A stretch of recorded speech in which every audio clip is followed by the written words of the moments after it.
In 1886, the captain of a German sailing ship passing the coast of Western Australia threw a bottle with a note in it overboard. 131 years and 223 days later, Tonya Illman stumbled across that bottle at Wedge Island, 180 kilometres north of Perth. In it was the oldest message in a bottle ever found. Grace and I were walking along the dunes and I couldn't help but notice a lot of rubbish lying around and thought I just have to pick something up and take it and throw it in the bin. And I came across this bottle and thought, oh, well, at least I don't even have to throw that away because that's quite lovely. I can put that in my bookshelf. And we continued walking to meet the rest of our group, and it wasn't until we met the rest of the group that I handed it over to my son's girlfriend, and she's the one who found the scroll in the bottle. We were going in and out of the dunes. I'm not very adventurous, so Tonya said, did you want to walk the rest of the way? So I was happy to walk. As we're walking, I said to Tonya, oh, be careful, there's a lot of glass. She said, oh, it should be all right. As she's bending down, I turn around, she's bending down, and she goes, oh, I should have brought my metal detector. Because she pulls out of the sand, it was sort of a squarish bottle. So we get back to the car, and she had passed it to Tyler's girlfriend, Bree. As she shakes it out, it was a little scrolled note. And we thought, wow. Tonya goes, oh, we'll take it home because it was all wet. We'll take it home and I'll put it in the oven to dry it out. When Tonya handed me the bottle, I had a close look inside and saw some sand and what looked like an old cigarette. And I shook the bottle out into my hands and out came sand and a note with a bit of twine on it.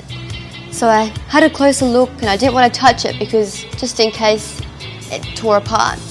So I called Tonya over at this point and said, you're not going to believe me, but we have found a message in a bottle.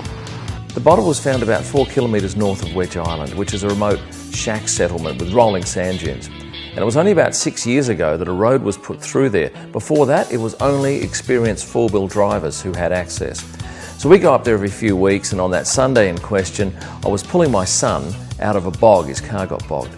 I didn't actually see Tonya and Grace return. The first I knew of the bottle find was when Bree was taking a photo of it in the back of the car prior to leaving.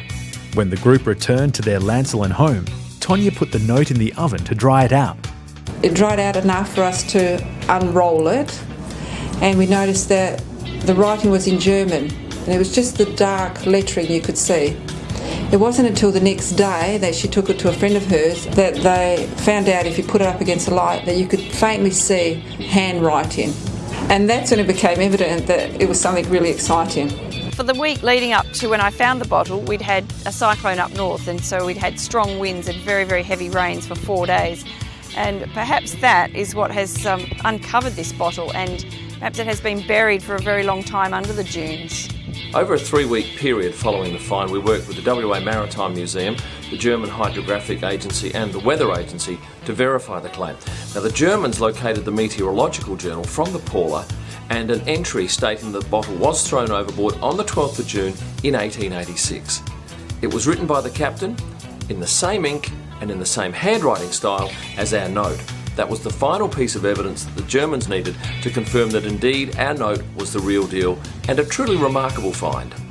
As you can see, we're only 50 metres from the high water mark, so to me it seems unbelievable that this bottle could have stayed in these dunes without a cap on it, with that scroll intact for that many years. At present, the oldest message in a bottle survived 108 years. When verified by Guinness World Records, the Illman's bottle will eclipse that record by more than 23 years.